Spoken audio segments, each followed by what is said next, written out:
Albert Einstein. The name itself is basically a synonym for genius, right? But what if I told you the real secret to his mind wasn't just in his famous theories, but was actually locked away inside his physical brain? Yeah, this is the story of that brain, and believe me, it's one of the strangest, most fascinating sagas in the history of science.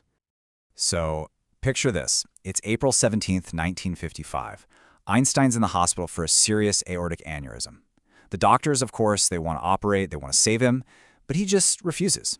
He says, "I want to go when I want. It is tasteless to prolong life artificially." He knew his time was up, and he was ready to face it with this incredible grace.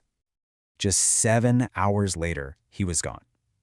And that's where this story takes a really bizarre turn. Because during the autopsy, the pathologist on duty, a guy named Thomas Harvey, he makes this wild decision. Without getting any permission from Einstein's family, he removes the brain. He just takes it, all because he was hoping to be the one to finally unlock the secrets of genius. Okay, so before we can even begin to understand the man, or his brain, we've got to clear away some of the clutter. And there's one myth that's bigger than all the others. The idea that the world's greatest genius was actually a terrible student. I mean, it's a nice thought, isn't it? The idea that even Einstein struggled in school. It kind of gives the rest of us hope, right? It suggests that genius could be hiding anywhere, just waiting for its moment to bloom. But is there any truth to it at all? All right, let's look at the actual evidence. This right here is Einstein's final high school report card from 1896. And, well, just look at those grades. 6s in algebra, geometry, physics, and history. Now, you have to know that in the Swiss system back then, a 6 was the highest possible grade. The only place he stumbled a bit was a 3 in French. So far from being a bad student, the guy was an absolute rock star. So, where on earth did this bad student myth even come from? It's actually a pretty simple mix-up. See, for his early schooling, Einstein was in Germany, where a grade of 1 was the best you could get. But later, he finished high school in Switzerland, where the system was totally flipped, and a 6 was the best. So what happened? People saw his early German report cards filled with 1s and just assumed he was failing. It's a classic case of lost in translation. So there you have it. We can officially put that one to bed. The bad student story is a total myth. Einstein was brilliant from a very young age. Which means if we really want to find the source of his unique genius, we have to look somewhere else.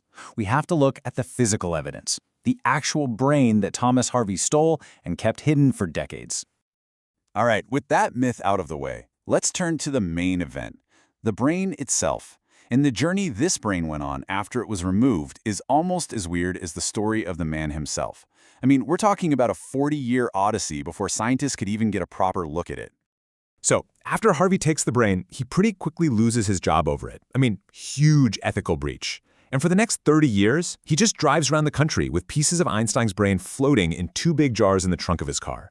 He's trying to get researchers interested, but nobody's biting. It's not until 1995, 4 decades later, that he finally returns what's left, and the real scientific investigation can finally begin.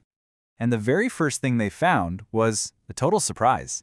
Einstein's brain weighed only 1,230 grams.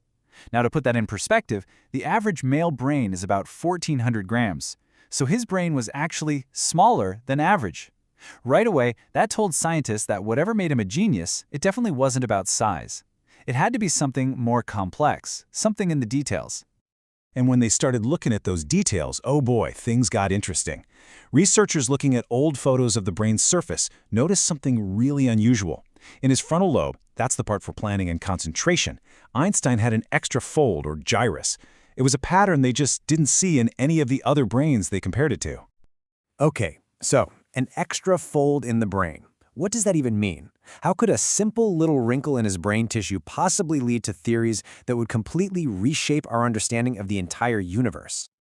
Well, here's the kicker. That exact area of the brain is heavily linked to abstract thought. Thought experiments, and the kind of nonverbal mathematical thinking that Einstein was so famous for. He always said he thought in images and feelings, not in words. This anatomical quirk could be the physical reason why. The next clue they found was even more specific. They found a little knob-like structure in the part of his brain that controls the hands. It's called the omega sign, And it's something you often see in the brains of skilled musicians, especially people who started playing an instrument when they were very young. And what do we know about Einstein? He started playing the violin when he was just 6 years old and played his whole life. He would even use music to help him when he got stuck on a tough physics problem. The connection is just perfect. And the list just kept growing.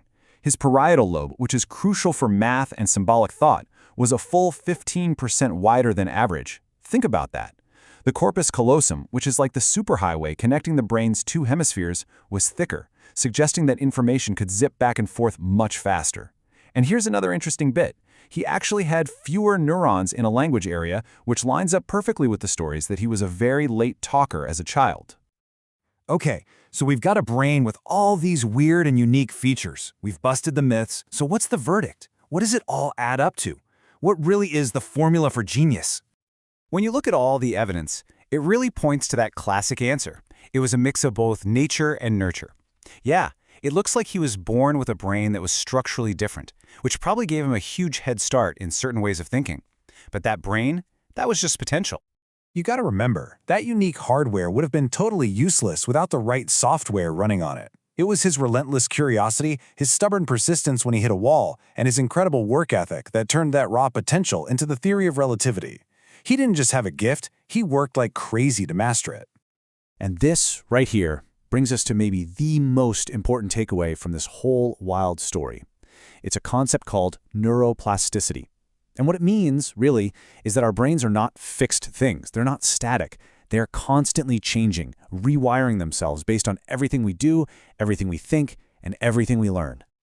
So, yeah, Einstein might have started out with a unique advantage, but the very act of him spending decades wrestling with physics problems would have physically changed his brain. It would have strengthened all those connections in his parietal lobe, just like playing the violin for years literally shaped his motor cortex. And the exact same thing is true for you. I mean, right now, as you're listening to this and processing this information, your brain is physically changing.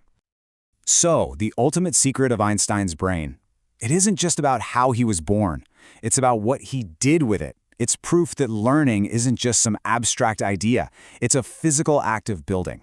Which leaves us with just one real question. What are you going to teach your brain next?